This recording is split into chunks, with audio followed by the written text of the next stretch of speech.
Here's how you overcome your fears. You look at the things that you have accomplished through the rear view mirror.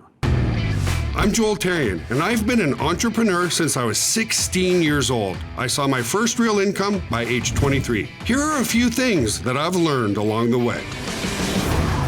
Failure is not to be feared, it's to be admired.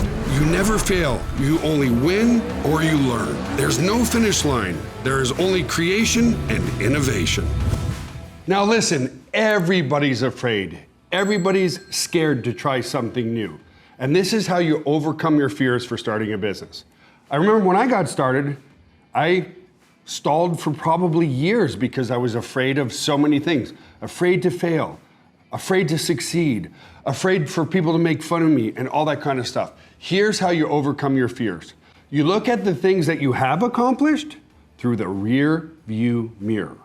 What do I mean by that? Well, those of you who have a significant other, a husband, a wife, a girlfriend, a boyfriend, whatever. Remember the day that you met? You were really fearful, you're kind of nervous to ask them to marry you, or whatever the case may be. Well, guess what? Aren't you happy that you did?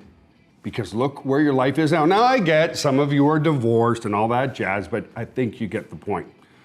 When I want to try something new, even now, I still like, oh gosh, can I do this? Can I actually make this happen? The brain is hardwired for fear. Hardwired. What does that mean? We naturally look over our shoulders.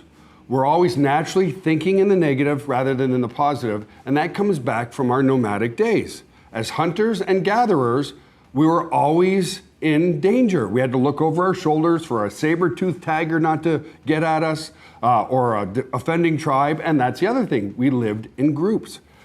Safety in groups. So that's why naturally your brain just doesn't want to try new things. It's afraid, it's scared, it doesn't know what to do.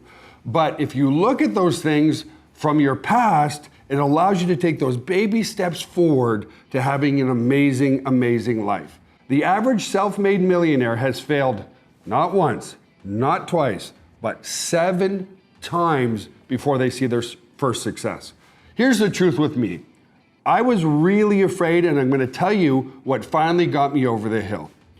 I was training a billionaire by the name of Dr. Michael Copeland. He owned Corel.com, and you can look it up on Google, and it was an amazing company, the largest competitor to Microsoft in Canada in the mid-90s.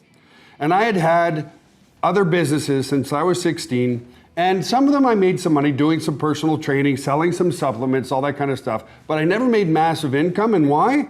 I was afraid to take massive imperfect action.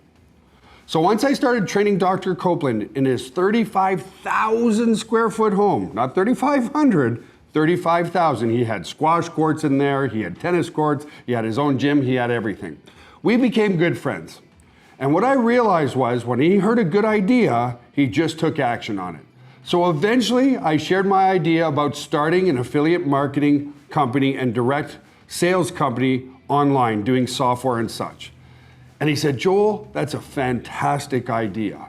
And I thought to myself, I've always wanted the validation of my mother, right? We all do. We want the validation from the ones we love the most. My mom was super conservative. You know the type. Work in the government, work in healthcare, get a safe job, because then you'll be safe. So I knew that's not what I wanted, but I wanted to make my mom happy. And then I was just literally driving home from a training session with this billionaire. And I'm like, if this multi-billionaire believes in my idea, why don't I believe in myself? What's going to stop me from moving forward? And I finally took action. And I took massive, imperfect action. I knew what I wanted to do. I didn't know the exact pathway. And it took me 2 years to make my first sale for $9.97. And here's why. I didn't have the proper guidance. There's so many people who do take action, but they take it down a path because they don't have experience. So another thing you want to do is find mentors. And how do you know if they're a good mentor? Look at their life. If they are living the life that you want to live, those are the people you want to listen to. I was always listening to my mother, but she was uber conservative. And yet, was she going to get me to the next level? So that's the key to moving forward and getting started. So because I didn't have the mentorship, it literally took me 2 years. Now, With myself and many other great marketers out there, you'll learn the ropes quickly.